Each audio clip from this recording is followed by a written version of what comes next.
In the 3rd year of our marriage, the paparazzi caught Raymond cheating. The other woman was young and beautiful, and she had once been an obsessive fan who had terrified him to the point of a mental breakdown. Raymond laughed and said, "Isn't it thrilling? I need such crazy and bold muses to inspire my creativity. I never asked you to be faithful. If you need, I can introduce you to some quality resources in the industry." Since that was the case, I filed for divorce, wishing him well. But after the divorce, he wrote emotional posts on every social media platform, begging me to come back. When he released his new album, he called out to me, "Gladys, if you don't want me, I'll die." My new husband couldn't stand it anymore and responded on Weibo, "If you want to die, hurry up and do it, but stop bothering my wife during her postpartum recovery." When I received evidence of Raymond's cheating, I suddenly felt a sense of relief. The paparazzi urged me to transfer money to buy out the news, but I cursed, "Get lost." Then I messaged Raymond, asking him to come home. He ignored me. On the way to his studio, I got a call from his manager. "Miss Sue, can you stop pestering Ray? You've been making excuses to bother him repeatedly, seriously affecting his progress on his new album." The woman's cold voice couldn't hide her disdain. It was as if she was saying, "If you have nothing better to do than cling to him, just go find a job." After complaining, she hung up, assuming I would feel ashamed and stay quiet for a few days. After all, I used to be quite susceptible to their tactics. When I showed up at the studio unannounced, Raymond was frolicking in the bathtub with the other woman. I had overseen the studio's renovation, knowing every detail from the placement of the furniture to the layout of the rooms.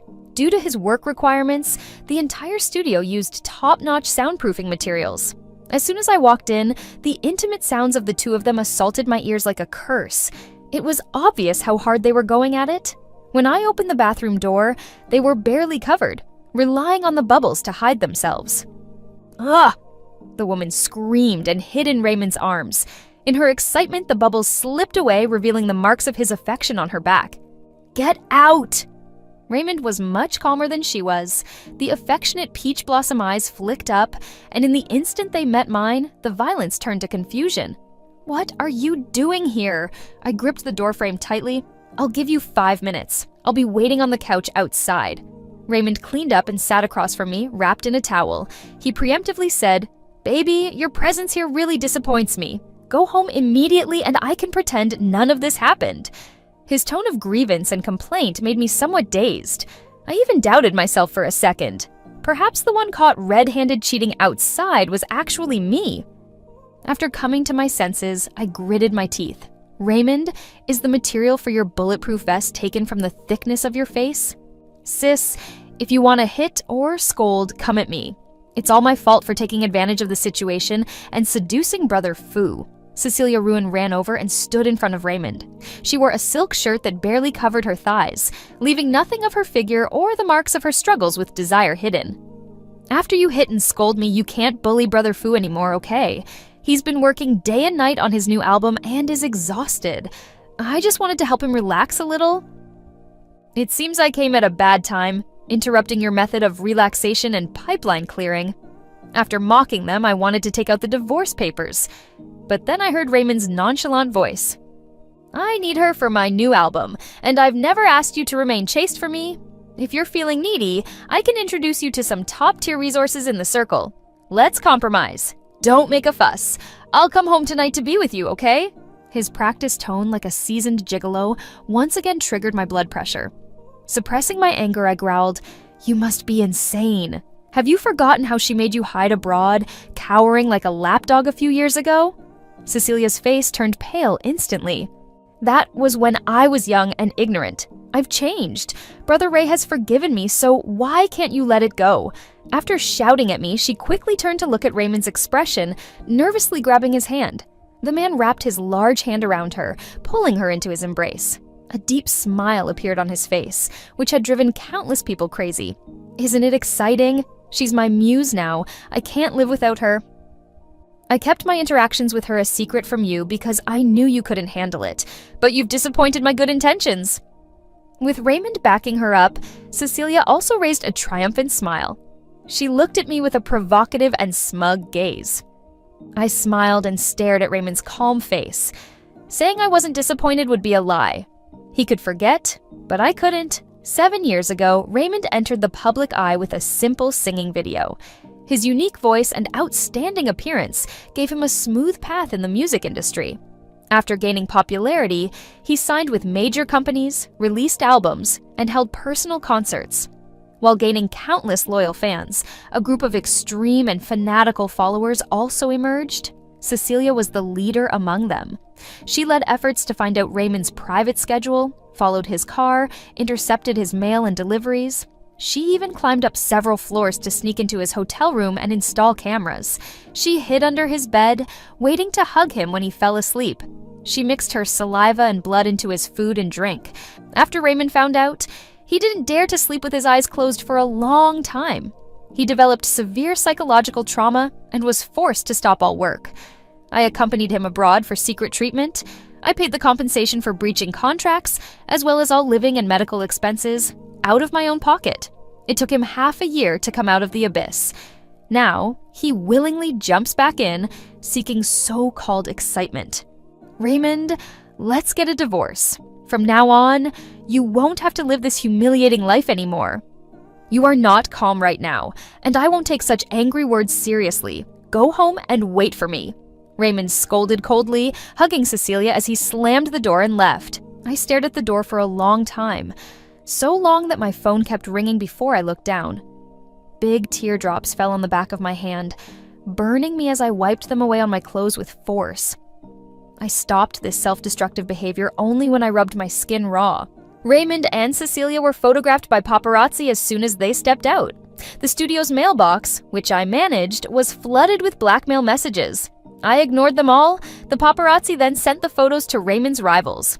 There were so many who disliked him. Both people and ghosts alike wanted to take a shot at him. The news of his cheating went straight to the top of the trending list. My inbox was flooded with private messages from Raymond's fans.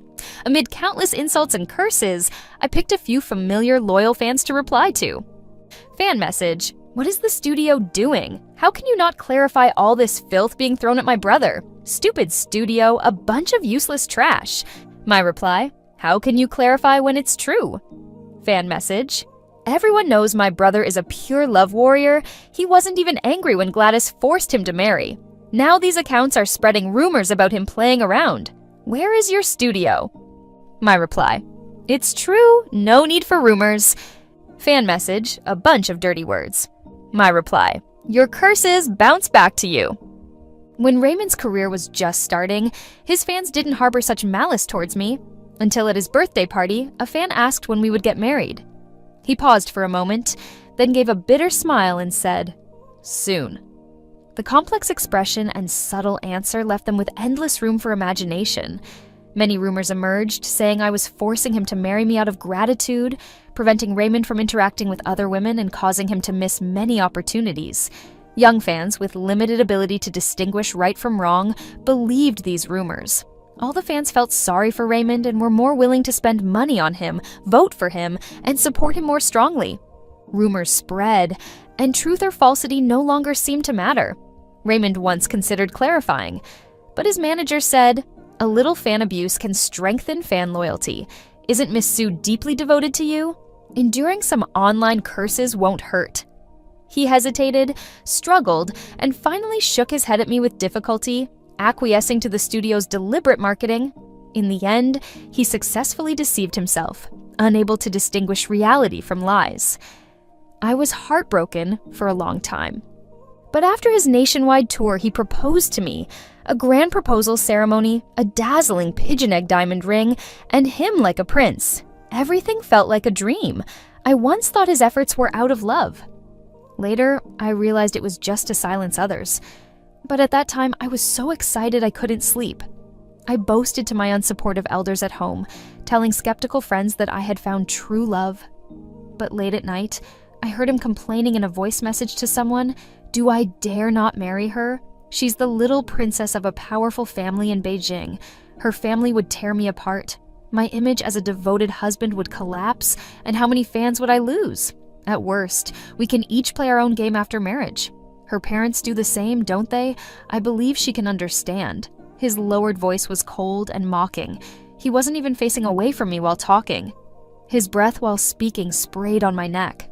The whole bed was warm, yet I was shivering with cold. "Baby, what's wrong?" Raymond hugged me nervously, soothing me in his charming voice. Before doing all this, he didn't forget to turn off his phone screen. I had a high fever that lasted several days, coming and going. Raymond canceled all his work to take care of me. He was so attentive that the nurses and caregivers teased me about finding a good partner. I looked at Raymond, exhausted and lightly sleeping beside my hospital bed, and said nothing. His sincerity wasn't fake, but sincerity changes in an instant. No matter how strong Raymond Studios' PR capabilities were, they couldn't withstand the power of half the entertainment industry jumping in to muddy the waters. His manager first showed weakness, asking me to come forward and clarify, saying they were just friends. If I posted a group photo, this matter would be resolved. Raymond is a singer. He rarely participates in reality shows that expose his true nature, nor does he act in dramas. The public naturally has a kind of broad tolerance for well-packaged singers. I sneered, "What kind of friends wrap themselves in towels, wear sheer shirts, and hug each other in the car? If it weren't for discovering the paparazzi, would they have put on a car sex show? But if you want me to clarify, there's a way. Notify Raymond that we'll get our divorce certificate at the Civil Affairs Bureau at 9 tomorrow morning." I don't know how she conveyed the message. The next day, I really saw Raymond at the entrance of the Civil Affairs Bureau, someone I hadn't seen for a long time, along with a huge filming team behind him. Raymond wore sunglasses, but they couldn't hide his haggardness. He spoke in a very disdainful tone. "Are you sure you won't give in? This is the live divorce team arranged by Sister Lou. Once it starts, the whole internet will know we've split. If you want to regret it, it'll be too late." The filming team cooperatively aimed their cameras at me. It was as if he could make me lose everything with just a word. "Gladys, stop being pretentious. I'm giving you one last chance. Apologize to me, and I can let bygones be bygones." The divorce cooling-off period is 1 month. Raymond and I have no children, so the property division was easy. The problem is Raymond's non-cooperation. "Miss Sue, it's almost 11. Maybe I should come back when Mr. Wu is available." "Sorry, my fault for not scheduling properly." I sent the lawyer away, and when I returned to the house, a tall figure came running from behind, grabbing my wrist and pulling me back. A strong smell of alcohol hit me. I reflexively slapped him. Raymond's head was knocked to the side, and he staggered, his tear-filled eyes red and terrifying. I only made the same mistake every man in the world makes. Why can't you let it go? Cece was right, you're just too petty. Can't we not get a divorce? Do you know how much this mess will damage my career? Gladys, give me one more chance. I promise. He got more agitated as he spoke, reaching out to grab me. Raymond, let it go. We're not suitable for each other. Together for 10 years and you say we're not suitable? Raymond raised his voice. Then who are you suitable with? I won't interfere with you being together. I'll even help you hide the affair. Isn't that enough? He seemed really desperate, tears falling like broken pearls. His handsome and fragile appearance was highly deceptive, his charming voice hoarse and inexplicably pitiful, as if afraid no one would feel sorry for him. I want steady loyalty while you seek temporary excitement. You came to me not out of regret or sadness, but because you're worried about your career. Raymond, do you think songs created out of your marital infidelity deserve others' love? The man froze in place, his hands suspended in midair, emotions swirling in his bloodshot eyes. He was angry. After sharing a bed for years, no matter how calm he pretended to be, I could see through him at a glance. Cooperate in finalizing the divorce, and I won't interfere with your career. I don't know which sensitive nerve I touched. Raymond suddenly yelled, You've been waiting for this day for a long time, haven't you? You never wanted to be with me, Gladys. I won't agree to the divorce. Don't think you can destroy me and enjoy your life alone. The bodyguards who rushed over drove the frantic Raymond away. I frowned and returned to the house, seeing my father sitting on the living room sofa. At over 50 years old, he was well-maintained, lean, and elegant, making people forget how decisive and ruthless he was in the business world. If you need help, just say so. Don't get hurt over unnecessary people. The bodyguards just now were called by him. I remained silent. He sighed and turned to go upstairs. Dad, thank you, I said with difficulty. I'm sorry I didn't listen to you back then. Admitting my failure was a very humiliating thing for me. But Raymond's actions forced me to expose my wounds and complain to others. When I first publicly got together with Raymond, my entire family opposed it. At that time, he had just signed with a company and immediately encountered a plagiarism scandal, causing a huge uproar and owing a hefty compensation for breach of contract. I used my family's connections to help him get justice. But this also brought him into my father's view.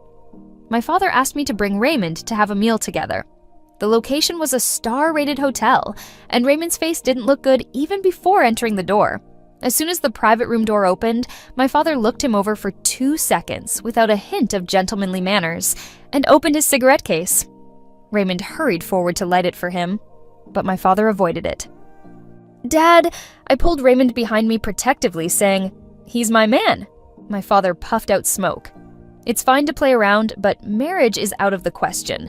They say the young are impetuous." I directly flipped the table, grabbed Raymond, and walked out, leaving bold words that no one could tear us apart. Raymond shook off my hand halfway. "Gladys, don't fall out with your family for me, it's not worth it." He hung his head, the hand with the bandage resting on his stomach, sounding as dejected as a stray dog. I said, "Raymond, have some confidence. You're worth all the good. I won't give up on you. No matter how hard this road is, I'll stick with you." But the premise was that he had to be as determined as I was. As the heat continued to rise, Cecilia's information was dug up. She couldn't wait to make a high-profile move. On the day Raymond and I went to the Civil Affairs Bureau, she forwarded a luxury car and house giveaway on Weibo. She was active under various marketing accounts, eager to let everyone know she had succeeded as the other woman. Fans who firmly believed in Raymond's innocence either fell silent or rushed to her private messages to insult her. Cecilia took the opportunity to send legal notices to several of Raymond's old fans. She grasped the unprecedented heat perfectly. She even took the time to post vacation photos on her social media with suggestive captions, leading people to find traces of Raymond in them. Just one glance, and I knew the photos were from last year. Last year, Raymond was filming an on-location MV abroad, and the background in the video calls with me was identical to her pictures. When he was whining about how tired he was and saying it was fortunate I didn't come to suffer, was he just getting out of Cecilia's bed? Were the souvenirs he brought back chosen together with Cecilia? When did they start hooking up? Was it when he told me he had hit a creative bottleneck and needed to retreat? Or when he said we should take a break while he traveled around the world? I dared not think further. My stomach spasmed, and I retched over the toilet. "Are you pregnant?" My father stood at the bathroom door, his tone serious. "No, just purely nauseated." He sighed in relief. "Even if you were, it's fine. I can still afford to feed one more mouth." I laughed through my tears, wanting to shake my head but inexplicably collapsing on the floor and crying. Raymond and I would never have children. He said he wanted to be child-free, not letting anyone interfere with our relationship. For double assurance, he suggested we both undergo surgery. As soon as he said it, he shook his head with a smile. "This surgery is too harmful for women. I'll do it alone." But when I came out of the surgery room, he didn't show up. When he saw the surgery form, a look of bewildered surprise flashed in his eyes. Maybe he didn't expect me to be such a stubborn and serious person. "Sorry, baby. I've been really busy lately. I'll definitely go through with it after this period. You've worked hard." Under pressure from various sources, I finally managed to get the divorce certificate a month later. Raymond, red-eyed and stubborn, said, "Gladys, you will regret this. You'll never find another man willing to give his life for you like I did." I sneered, "None of your business." After blocking all of Raymond's contact details, he switched to several different numbers to harass me. Eventually, things quieted down a lot. I heard Cecilia was pregnant. He didn't care about the immense pressure on his studio. He directly announced his relationship with Cecilia on his personal account, along with a glaringly obvious pregnancy test. The comments were filled with countless aggressive remarks.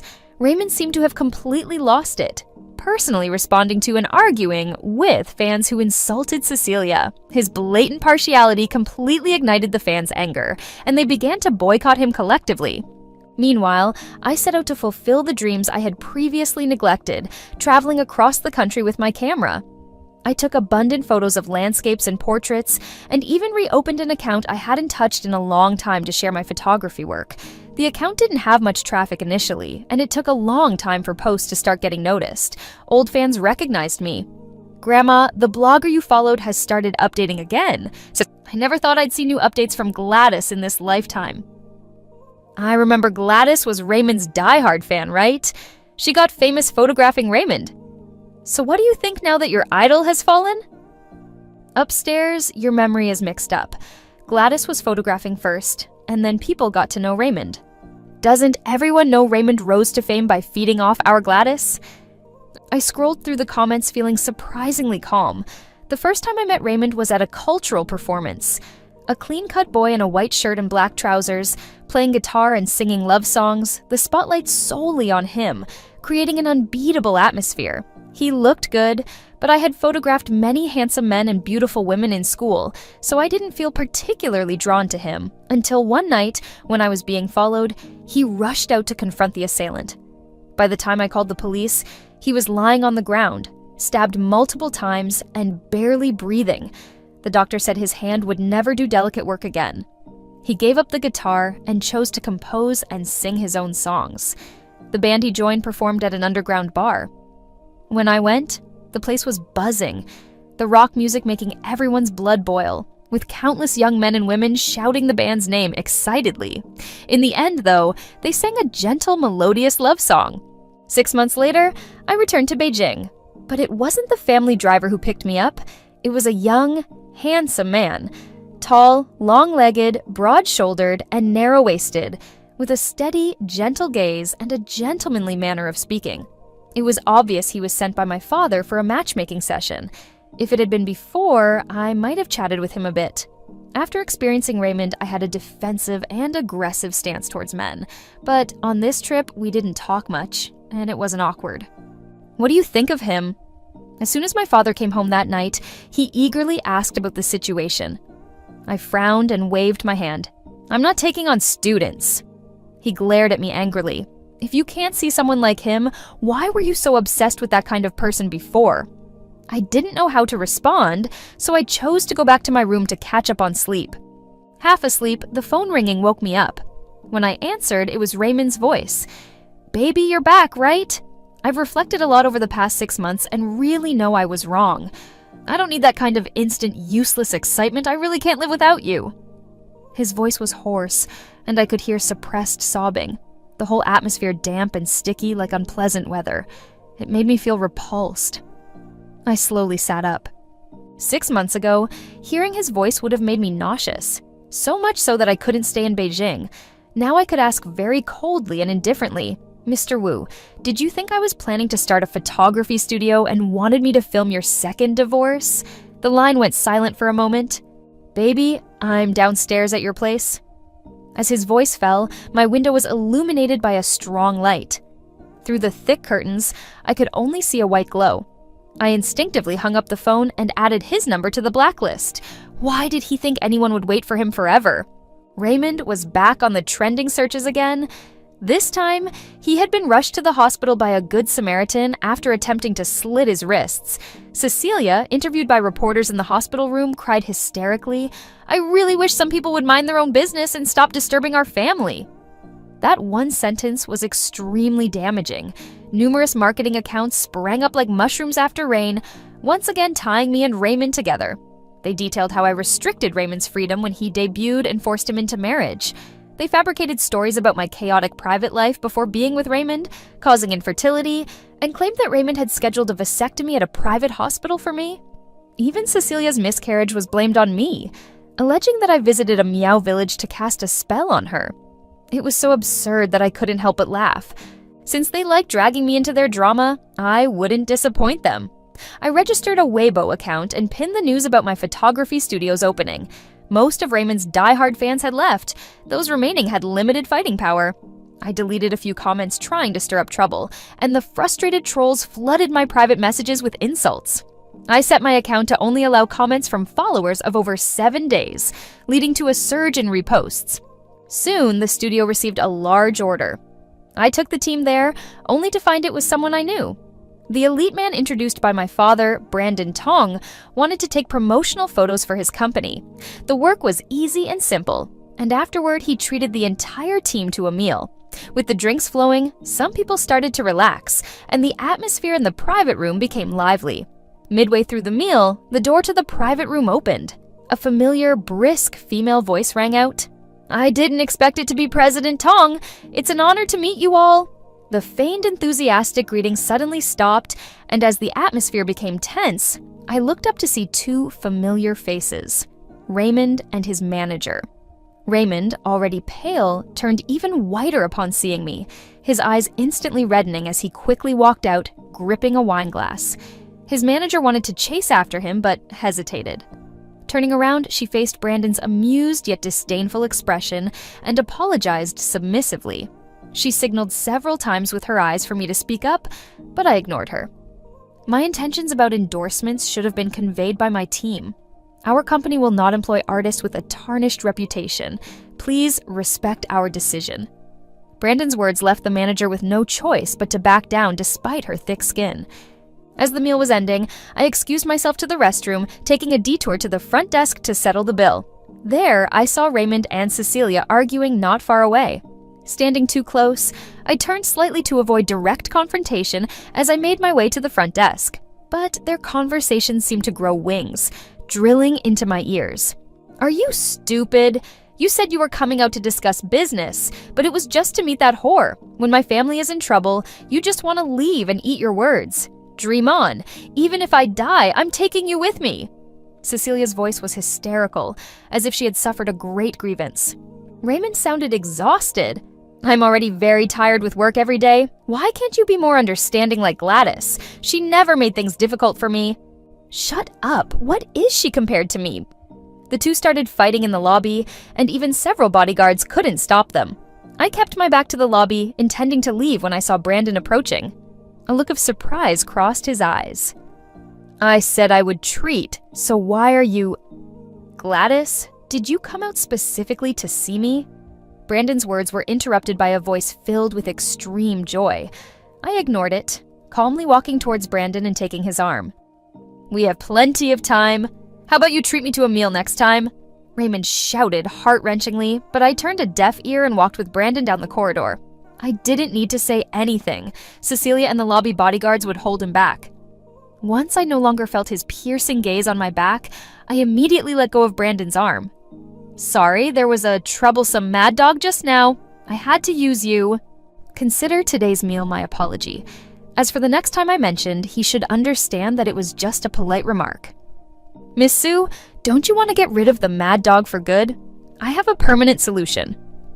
Brandon and I have decided to get married. Our parents met and were very pleased with each other. The atmosphere in the Tong family was very good, and from the way Brandon carried himself, it was clear that he grew up in a loving environment. He was gentle, courteous, and confident, quite different from my own family, where my parents had me just to fulfill a duty, each of them having affairs outside without bothering each other. And unlike Raymond's family, with a gambling father and a weak mother, Brandon's family seemed stable and supportive. Back then, I went against everyone's wishes, stole the household registration book, and got married to Raymond without a formal meeting between our parents. The first time Raymond took me to his house for dinner, the small, dim room didn't even have decent chairs. A few people sat around a coffee table, eating from disposable takeaway boxes with 3 vegetable dishes and 1 soup. They looked at me with greedy eyes, asking how much dowry I was bringing. Brandon wanted to have a wedding and came to the studio with a wedding planning team to discuss it with me. When I finished my work and saw the text message, it was 2 hours later. My assistant hurried over, panicking. "Sister Sue, it's bad. That lunatic came again. He's at the door arguing with your fiancé." Through the surveillance, I saw Brandon confronting Raymond. "She's with you just to spite me for abandoning her. President Tong, you're so busy, yet you still have time to play these childish games with her? Or do you actually like her?" Raymond seemed to have boundless confidence, acting arrogant even in front of my soon-to-be husband. Brandon remained expressionless. "Mr. Wu, your words aren't funny at all. Gladys and I are already married, and we will be holding a wedding soon. You should let it go." "Bullshit! Don't think that saying these lies will make me give up. She can only be mine." Raymond, agitated, grabbed Brandon's collar. The tension was thick, as if they would start fighting any second. I couldn't sit still anymore. I couldn't let Brandon get hurt because of this nonsense. "Baby, I knew you." Raymond's voice trailed off as I forcefully pushed him away, slapped him hard, and shielded Brandon, asking with concern, "Are you okay? After all, I had a duty to ensure my partner's safety." Raymond screamed in despair, "Baby, I really know I was wrong. Just look at me one more time, okay? I didn't marry Cecilia. The child she's carrying isn't even mine. After you left, I really got a vasectomy. But I looked for you for so long and couldn't find you. Your family's company secretly sabotaged my career, and I was blacklisted for a long time. The Ruin family helped me and were almost bankrupted because of it. Everyone and everything you hate has received their retribution. Why can't you forgive me, baby? Weren't you always the kindest person?" Despite looking haggard, Raymond's face was still attractive. Otherwise, he wouldn't still have a significant number of fans. At this moment, he was using his looks to play the pity card with me, but seeing him like this only made me feel ashamed of the 10 years I spent on him. Kindness is for people, not for dogs. Raymond, you never thought you did anything wrong. Instead, you think I'm not generous enough, and you blame me for ruining your career and reputation. You keep coming back not to reconcile, but because you need someone to silently support you, provide you with resources, and help you succeed. Get lost. I don't want to see you again. If I see you, I'll hit you." Raymond's chest heaved violently, his face turning red with rage.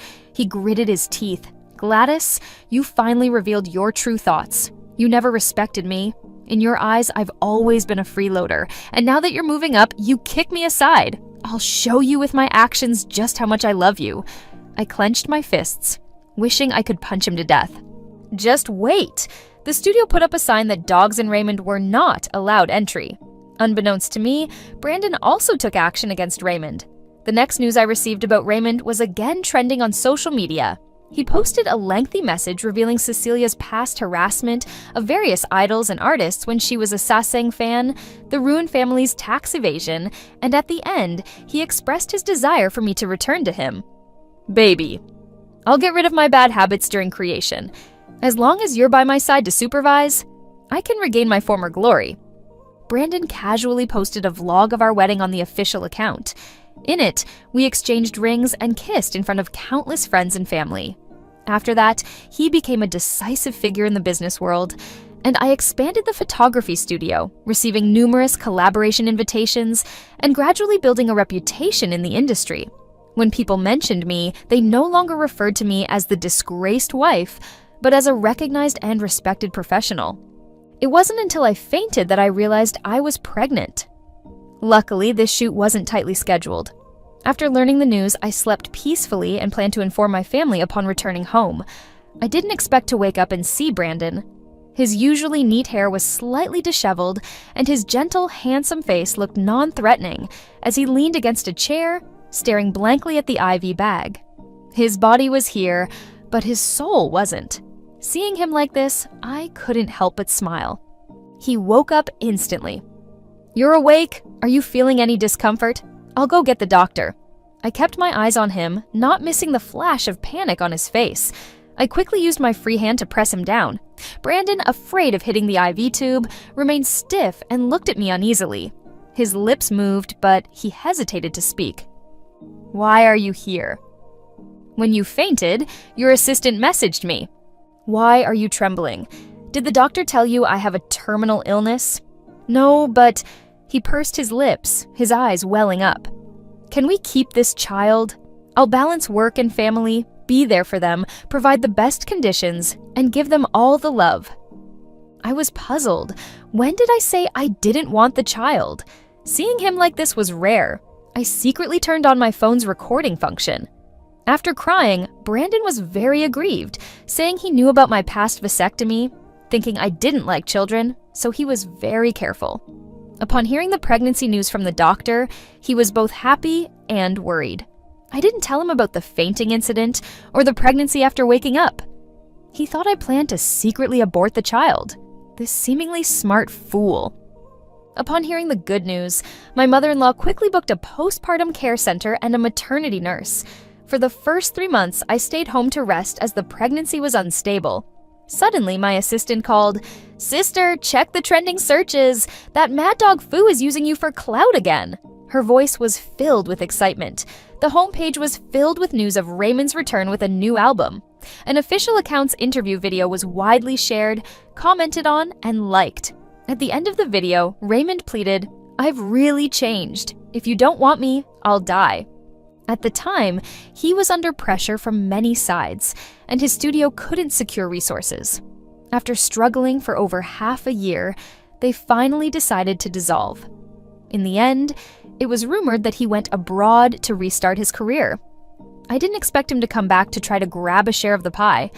Without me having to do anything, the exclusionary entertainment industry started quietly arranging negative trending topics for him so that the new fans enamored by his looks would know what a hypocritical scumbag he was. I glanced at it, intending to exit, but then saw an update from a followed account. Brandon had shared Raymond's interview with the caption, "If you want to die, go ahead and do it. Stop bothering my wife during her postpartum recovery." Side story: Raymond. Retracing my steps to debut, I realized how much Gladys had helped me back then. Rejection and suppression flooded me like a tide. There were so many talented and good singers. I was just another grain of rice, bland and unnoticed. I spent all my savings just to produce a decent album. I even borrowed a large sum from my former manager to cover the costs of promoting it back home. She now works in a bar, earning quite a lot each day. She suggested I join her, saying with my looks, I'd be popular among wealthy women in the clubs. I refused and scolded her harshly. My intention was to spark her determination, but she threatened to sue me for extortion.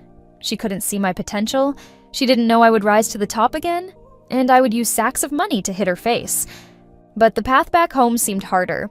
I had offended too many people, too many invisible forces muddied the waters. No matter how I promoted, my album wouldn't sell. Meanwhile, Brandon's company grew more successful, and Gladys even gave birth to twins. Those despicable people. To take revenge, I got involved with a female executive from Brandon's company. I tricked her into stealing company secrets, planning to flee with the money, but ran into a crazed Cecilia on the way. She chopped off my hands and feet, blood sprayed on both of us, and the excruciating pain made me pass out. In my final moments of consciousness, I suddenly remembered the first time I interacted with Gladys. I had spread rumors in school that she was desperately chasing me. Her crazed pursuer sent people to harm her.